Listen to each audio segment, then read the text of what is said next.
Big boss Malayalam season 7 ഇന്നലെ big boss കൊടുത്തിരുന്ന scratch card task അവസാനിച്ചു. അതായത് വീക്ക്ലി ടാസ്ക് അവസാനിച്ചു. ഇതിലെ പോയിന്റ് നോക്കുവാണെങ്കിൽ ഏറ്റവും കൂടുതൽ പോയിന്റ് നേടിയിരിക്കുന്നത് ഷാനവാസ് ആയിരുന്നു. 26 പോയിന്റ് ആയിരുന്നു. രണ്ടാമത് പോയിന്റ് നേടി നമ്മുടെ നൂറയാണ്. നൂറയ്ക്ക് 18 പോയിന്റ് ആയിരുന്നു. Akbar 15 point, Anumol 12 point, Aryan 11 point, Aneesh, Lakshmi അവർക്കൊക്കെ 8 വീതം പോയിന്റ് ആയിരുന്നു. അതുപോലെ നവീന് 9 പോയിന്റ് ആയിരുന്നു. ആദില 4 പോയിന്റ്. ഇങ്ങനെയാണ് ഇവർക്ക് പോയിന്റ് കിട്ടിയത്. എന്നാൽ 3 റൗണ്ടിലെയും പോയിന്റ്സ് എടുത്ത് നോക്കുവാണെങ്കിൽ ഷാനവാസ് ആയിരുന്നു മുൻപിൽ, അതായത് 59 പോയിന്റ്. ഇതിൽ ഷാനവാസ് നന്നായിട്ടുള്ള എനർജറ്റിക് ആയിട്ട് തന്നെ ഗെയിം കളിച്ചു കേട്ടോ.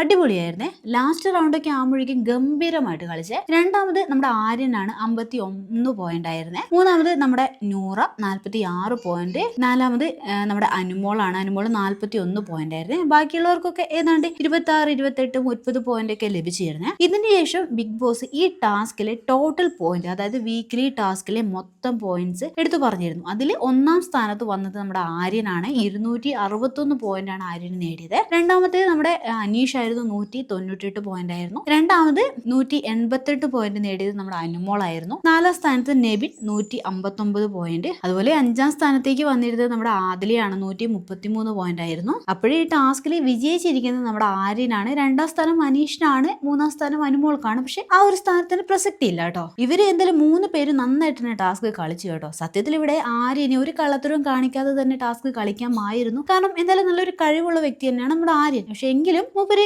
ഏതാണ്ട് കുറച്ച് കള്ളത്തരങ്ങളൊക്കെ അവിടെ കാണിച്ചു. അത് നമ്മൾ കണ്ടതാണല്ലോ. ഇവിടെ അനീഷ് പറയുന്നുണ്ടായിരുന്നു ആര്യൻ കള്ളത്തരം കാണിച്ചാണ് ജയിച്ചത് എന്നൊക്കെ. കുഴപ്പമില്ല, ഇതൊരു ഗെയിം അല്ലേ. പിന്നെ അനീഷ് വളരെ നന്നായിട്ട് തന്നെ പെർഫോം ചെയ്തോട്ടെ. ചില സമയത്ത് ഒരു ചെറുതായിട്ടൊന്ന് ഡൗൺ ആയി പോയിരുന്നേ. എന്നാലും ഓവറോൾ നന്നായിരുന്നേ. പിന്നെ അനുമോള് ആ സാരി എടുത്ത് വന്നിട്ട് ടാസ്ക് ചെയ്യുന്നൊക്കെ കണ്ടപ്പോഴേ ഇതെങ്ങനെ ടാസ്ക് കളിക്കുന്നു തന്നെ തോന്നിപ്പോയിരുന്നുണ്ട്.